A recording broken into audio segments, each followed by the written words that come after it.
radio show here from Chimy's in downtown San Marcos. Game Time is presented by Bud Light. It's for the fans. Alongside Clint Shields, I'm Ray Freeman. And Clint, how are you on this Taco Tuesday? I am doing well, Brand. Anytime we're together on Tuesday night, it means we're playing football on Saturday, so it's definitely a good week underway. Looking forward to Saturday night and being back at home. Coming up in the show this week, we'll preview the game coming up Saturday. Texas State hosting HBU. Our guests include wide receiver Ashtyn Hawkins, receivers coach Bryson Abraham, a former Bobcat great, and quarterback Sean Rutherford. Fan Q&A coming up as well. As we now introduce head coach Jake Spavital. Coach, welcome to the show. Coming off a tough game against Baylor this past week, a very good Baylor football team, I might add as well. As you go back and look at that game, what were your biggest takeaways for your football team?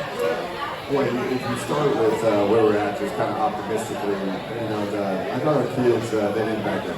I thought they felt that they belonged. You talk about the fighting part of it, the strain, and don't back down from anybody. Don't be intimidated by them. They're a massive team right there. It's a very good program. They're coming off a Sugar Bowl victory, and they're top 20 team, top 15 team now. So we didn't back down from them at all.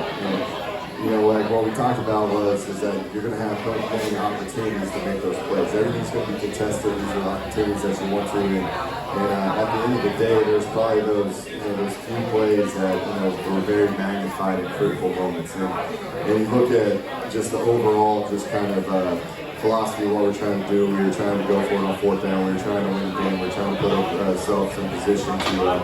Not just being a field goal match, it's all about scoring touchdowns, and we didn't execute those critical moments. I was proud of the kids in their fight, and I'm always going to just, be proud of how they handle it. But at the end of the day, we got to execute clearly in critical moments. And if you look at our third down and fourth down percentage, if you look at our red zone scoring, that's the things that matter, and we didn't perform so well where we needed to. I know last week we talked about the turning points of the game. In the FIU game, it was getting a stop, a turnover on downs after a punt.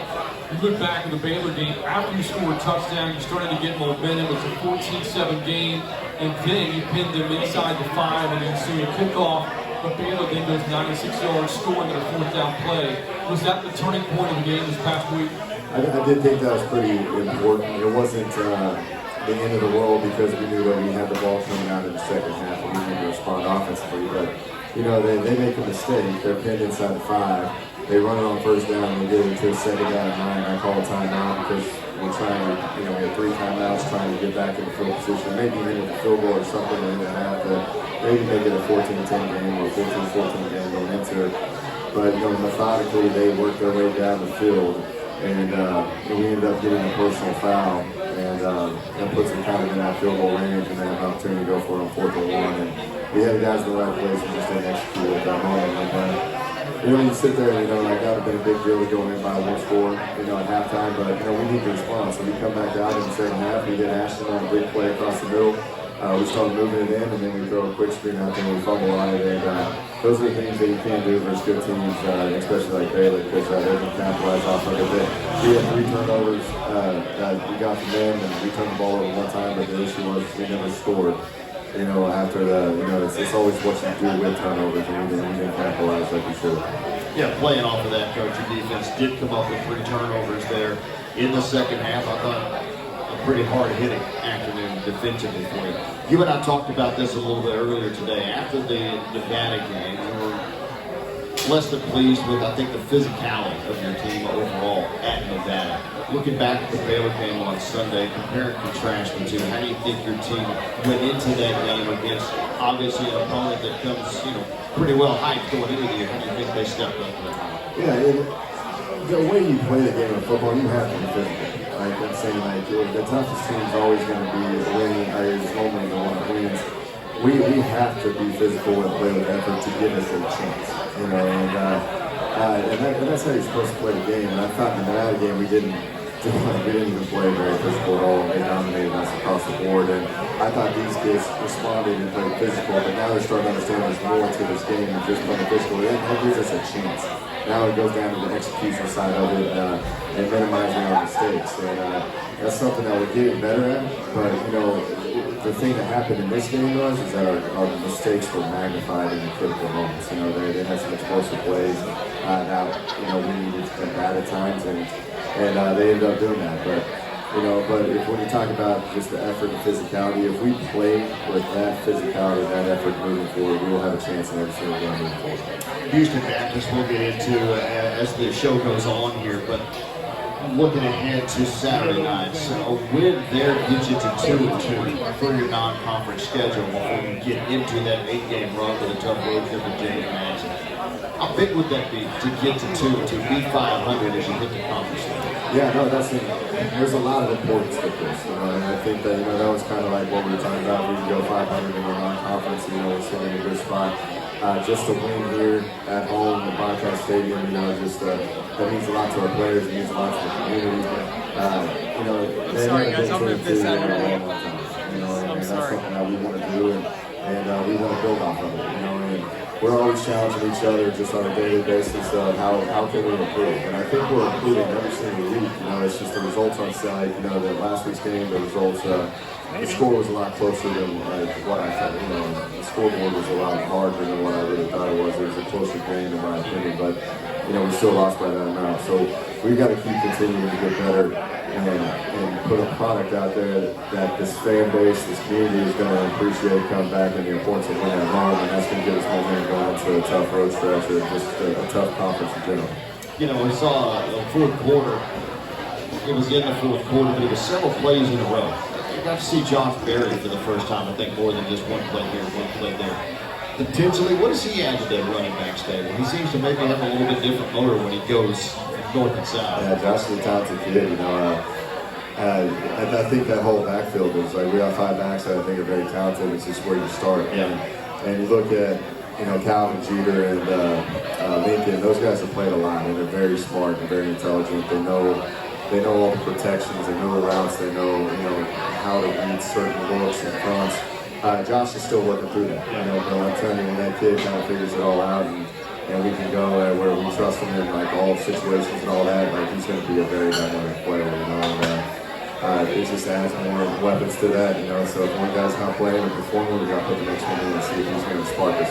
Coach, speaking of dynamic players, coming up next to the show, Ashtyn Hawkins will join us to set a program record for catches in a game. He's among the top 5 nationally in terms of catches on the season. He's been the go-to target so far in his passing offense. How pleased have you been with Ashtyn's production 3 games in? Yeah, I think he's a monster right now. I'm saying he's very confident. I think he's one of the better players in the country.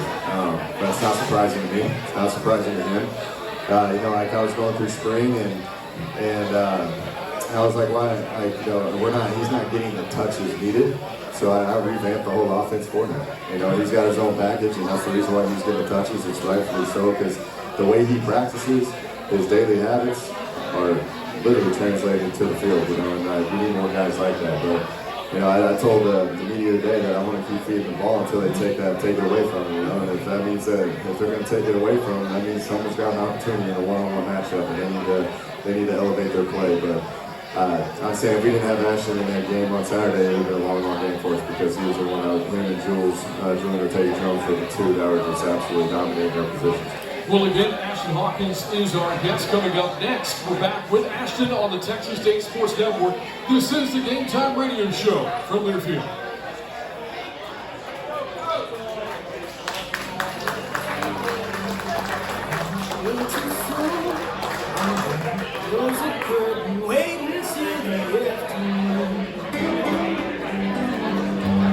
On the Texas State Sports Network as we welcome Ashtyn Hawkins to the program with us. You heard Ashtyn Hawkins scored a touchdown right there this past Saturday at Baylor. Our player spotlight tonight presented by Texas Farm Bureau Insurance, protecting Texans since 1952, and a proud sponsor of Texas State Athletics. Ashtyn, good to see you. Welcome to the show. Ashtyn, the touchdown the other day, you're 4th on the young season in 3 games now. The number of catches, the number of targets, what you're able to do on the field. Obviously, Jake Spavital and I have talked about you. He said you're a confident young man on the field, off the field. You know what you can bring to the table. And I think for you playing here at Texas State, the opportunity after transferring in, what's that meant to you, the opportunity to play here? it's always a good opportunity to play football. That's all.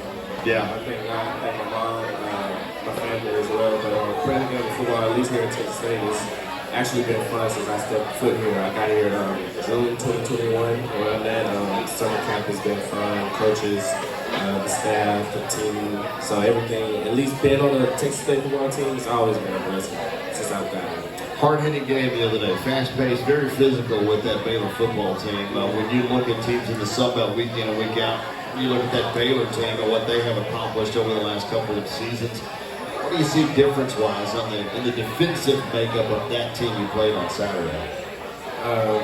Well, that's a Big Ten, Big Ten school, right? So I don't really see much of a difference. I mean, to me personally, I feel like it's the game of football. They put on jerseys and pants just like we do. So I just go out there and I just play as if that's another team. Or I don't just, it's Baylor, you know, it's just a game of football. I think back to last year at Georgia State, that ball game in Atlanta, I think you caught 10 balls that day, which is maybe kind of your coming out party here at Texas State. As the season went on last year, I mean, is there a bit of a ramp-up time to kind of learn the system and feel comfortable with where you are and what you can bring to the table, and it all kind of came out that day? Yes, sir. What was the question? Is that it was kind of a ramp-up period for you leading up to that game that day? Oh, was it? I wouldn't say really. I mean, I come to work every day. I come to practice. I work hard every day. When I'm in practice, when I'm running routes, I make sure I'm running 100% full speed, make a game rep. So when I'm in a game, pretty much everything would be simple. I wouldn't be overthinking. Mine wouldn't be racing. So I just try to come to work hard, play hard. Everything falls into place. Ashtyn Hawkins' second season at Texas State, 28 catches so far this year. That's tied for second in the nation, and you date back to last season, starting with that Georgia State game. Over his last 9 games, 54 catches for Ashtyn Hawkins during that stretch. Now, Ashtyn, you don't get the catches unless somebody gets you the football. In this case, this season, Lane had. What kind of chemistry have you built with your quarterback? Well, once Lane first stepped in, he would always get the receivers to come out and run routes so he can, build his chemistry more up on us. But I would text him on our off days, like Sundays, and try to get outside and throw the ball and run around with him just so our chemistry can be more on top. So I just try to get him to trust me. That's all. I try to tell him I am a little person, my size and stuff, but I just try to get him to trust me. I tell him you can trust me if you gotta put it in my hands type of stuff. So I just try to keep going, and every day he's been wonderful since he stepped foot in Texas State building. So you can always trust him. His work ethic is top tier. He try to forget about the past, and he moves on to the next play. And then after that play is over, he moves on to the next play. It's like he forgot about that last play. So his work ethic is always there. So I try to keep my chemistry up with him every week, every day, every game, so that it get better every week. Ashtyn, talking to you more about your demeanor. From what I understand in the opener against Nevada, you kept going to the sidelines and telling anybody that would listen, get me the football. I'm going to go and get it to me. And certainly everybody's been listening because you've been getting the football ever since then. Where does that confidence come from? Well, I've been having that confidence since I first started playing football. And people may say it's cocky or I'm bragging a lot. Sometimes I do think it's cocky, but I back it up at least. So playing a game of football and talking trash to the other defenders or trying to tell your team or your quarterback throw you the ball, you can put trust in you. I've always stood on that since I was about 3 or 4 years old. So my confidence will forever be at a high, no matter what anybody say. I honestly don't know where that comes from. It's just always been me. It's working out for you really well, Ashtyn. Clint described your journey a little bit earlier. You're a JUCO transfer. You mentioned you got in June of 2021. In terms of your high school football, you're a DeSoto Eagle. And you played your high school football for Claude Mathis, who, of course, was a great running back in Southwest Texas back in the 90s. When you played for Coach Mathis, did he ever talk to you about this university, about this program? No, he never talked to me about it.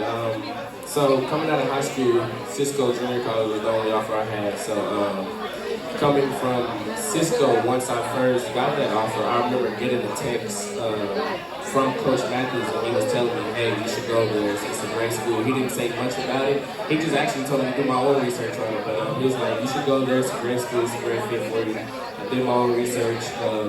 Coach was wonderful to me when I first walked in the building. Then walking me around to the stadium, the actual campus, it was awesome. It was like I had no choice but to come, so I was ready to leave then and there. Did you know about Claude and him having played here? Yes, I did. You know about some of the records he holds? No, I don't know about this. So if you get the chance, I know you got a pretty busy schedule, look up the record books. When it comes to rushing career records, Claude Mathis is about everywhere in the record books, which might find yourself there someday too, the way you're playing. Something I'm always curious about with the student athletes is their jersey numbers and changes. You were 16 last year, you're 2 this season. I see the 2 necklace on you right now. What's the significance behind the number 2? Okay, so honestly, it's really no significance. I was really looking for the only open single-digit number at that time, and 2 was the only open number. I never really wanted 16. I had 16 my senior year of high school, but my senior year I came late towards football, so the only open number was 16. Then I thought I was going to get 1 when I was at Cisco, but I got 16 again, and I got 16 again the next year, my first year here at Texas State. But after that, last year's season, I was like, is there any open single digits? Like, at first it wasn't, but at the end they came and told me 2 was open, so I was like, oh, I need that, so that. So it's really no significance, just the only open single digit number. Trying to keep one of these huge stories as to why they picked a particular number. I've never get what I'm asking for. No, it seems to kind of come up a little bit short every time you ask that question. Ashton, you were an all-district honoree in high school in football, but also in basketball. What position did you play in basketball? And 2, being a multi-sport athlete in high school, how much has that helped you? It's helped me a lot, honestly. It keeps me in shape as far as, because basketball, you're running up and down the court a lot. Even though you do it with football, but basketball is consistent, it's not. It keeps me in shape as far as running, so as far as whenever it's too hot outside when I'm practicing football, I rarely get tired. I know to keep water in my system, but like my leg group, they don't get tired as much. I don't get tired as much. I can keep running all day, so basketball really helps with me staying in shape and my stamina towards football. But playing basketball, I play point guard. You can put me in the shooting guard, or you can also put me in the 3. In my high school, we weren't really too big, but we had a lot of guys around the 5'9", 5'10" area, 5'11". But you can put me at the 1 or the 2. I can play either or, but I like to shoot a lot, so leave me open, I will make it. In high school, so many guys play, either football or basketball, whatever. In your case, football. When did you know you wanted to try to go on and play at the next level? And second part of that is maybe when did you realize you had that kind of talent? Okay, so of course you don't really just remember your childhood memories as much. My mom used to tell me when I was about 2 or 3 years old, it was nothing to stop talking about football, and then I stopped talking about it. So once I got into middle school, once I started playing, I played at DeSoto East Middle School, and once I got there and I realized how my skill has elevated so much, I was like, yeah, one day I'm going to make it to the top. One day I'm going to make it to the league. So my work ethic is just, every day I keep coming hard, I keep pushing myself so I can be the best for myself, but also accomplish one of my goals, which is to make it to the top. I know it's early in the week as far as prep for Houston Baptist. What do you expect to see out of the Huskies defensively on Saturday? They're physical. Every team is going to be physical, but I like how their defense is. Yeah, they're coming down to be physical with you, which is a challenge for me because I'm not so big, but I still take on that challenge. A lot of man coverage, which means we're going to have a lot of opportunities on the perimeter and the inside. They're going to come and play hard, so we just pretty much got to match their physicality, match their energy. As long as we do that, we should be good all right. Looking forward to it as always. Thanks for the time. Looking forward to seeing you Saturday night. Ashtyn Hawkins, our guest on our Player Spotlight tonight on the Game Time Radio Show with Jake Spavital. When we come back, we will bring Jake Spavital back in. It's fan Q&A coming up next on the Texas State Sports Network. This is the Game Time Radio Show from Learfield.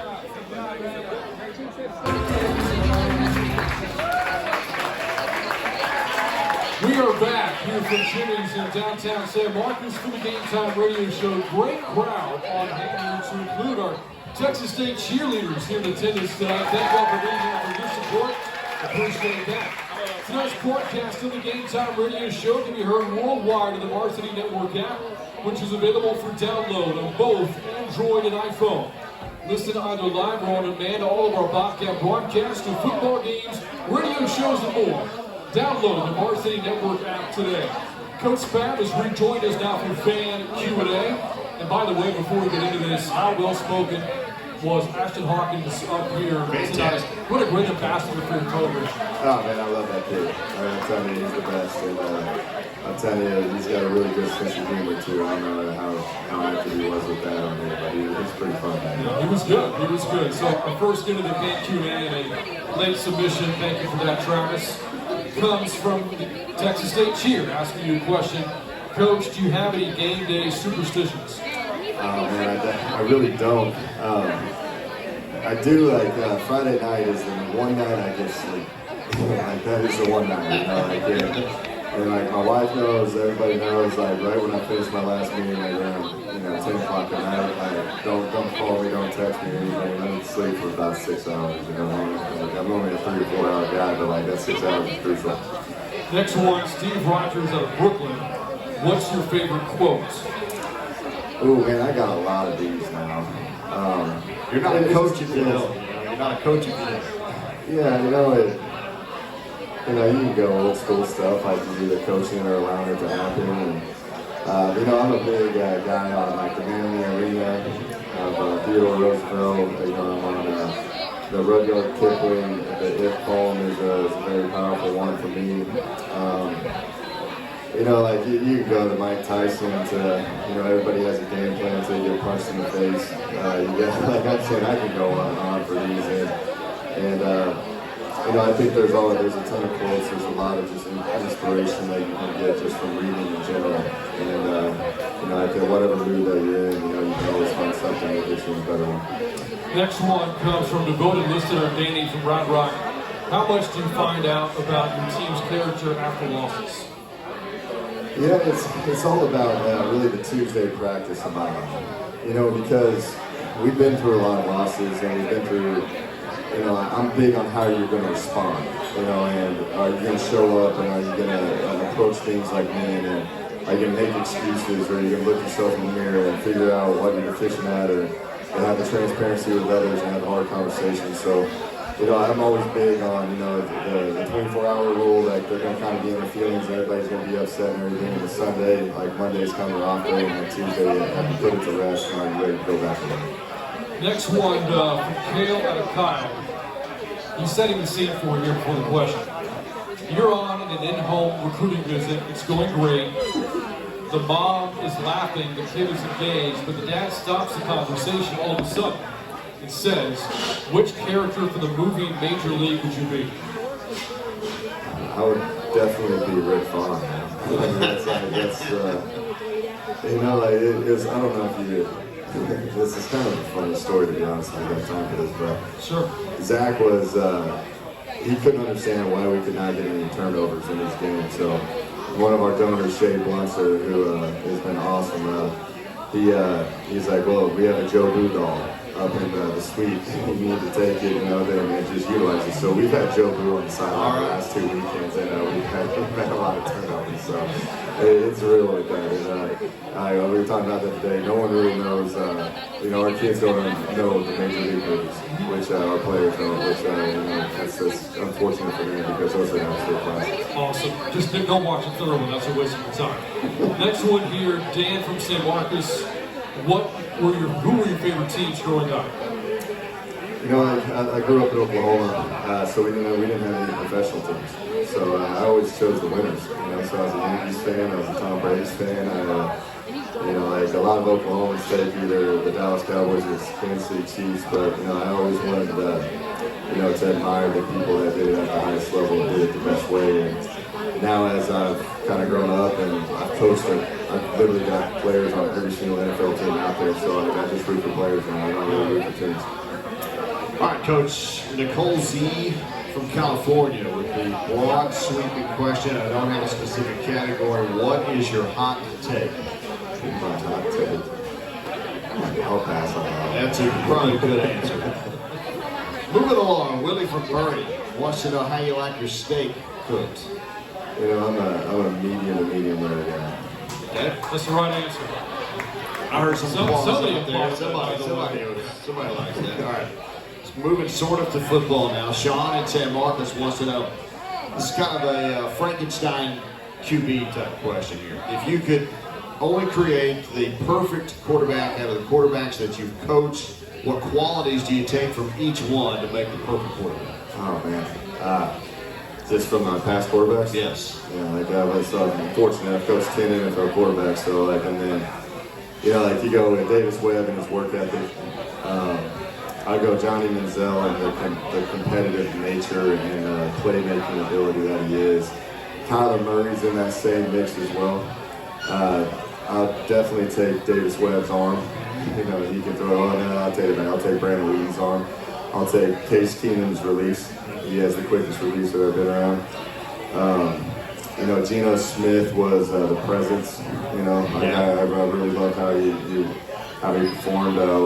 Will Greer had the savviness and the player, the swag that the players love to be around. So, you know, those are probably good. Kyle Allen has some pretty good qualities as well. But, you know, you would love is just a guy that can make plays with his feet, has a great work ethic, and those guys will literally run through a wall for him. Those are the really main characters. Bit of a follow-up question. Blaine wants to know, when will Brant Freeman get a shot at QB1? I thought we addressed this last year. It hasn't happened yet, so. I'm saying, like, that's like Sean over at Diamond Jim over here, you know, James Duncan over here on what they think of his performance and his mechanics. So, like, quit giving me all the pressure on it. Let's put it on one of these former players, these Bobcat quarterbacks, and what they think. His eligibility is running out. That's all I'm saying. Lastly, Brent Fields from Blanco. He wants to ask, Houston Baptist plays a lot of full wide receivers, a lot of up-tempo. How much will conditioning play into Saturday night? And by week 4 now, is it as big of a concern? Week 4, that kind of answered it right there. Week 4, it's not as big of a concern. You know, there's going to be guys that haven't played much. You know, like Chris Mills has been out a couple, like, you know, a game and a half early, and you know, you got to probably get him kind of acclimated back into it. You know, there's some new guys who hopefully, like Evan Lavelle, we can start kind of pushing in a little bit. I doubt it's going to be this week, but like you're going to have to condition. There's nothing like playing shape. You can run as many sprints as you want to. You can work as hard as you can ever imagine. It still doesn't compare to the reality of how like game shape is. And you know, I think conditioning is a part of every single game. I think Dan and Harrington, our strength coach, is one of the best to do it. And you know, those guys are going to be ready, and you know, they're ready for the challenge. It's a completely different style of play of what we did versus Baylor. Now you got to guard space, and you got to run sideline to sideline, and you got to tackle and get it down, and do it all over again at a high pace. All right, well, Coach, appreciate that. It's going to wrap up our fan Q&A. Coming up next, a very special guest will join us, former Bobcat quarterback Sean Rutherford on the Texas State Sports Network. This is the Game Time Radio Show from Learfield.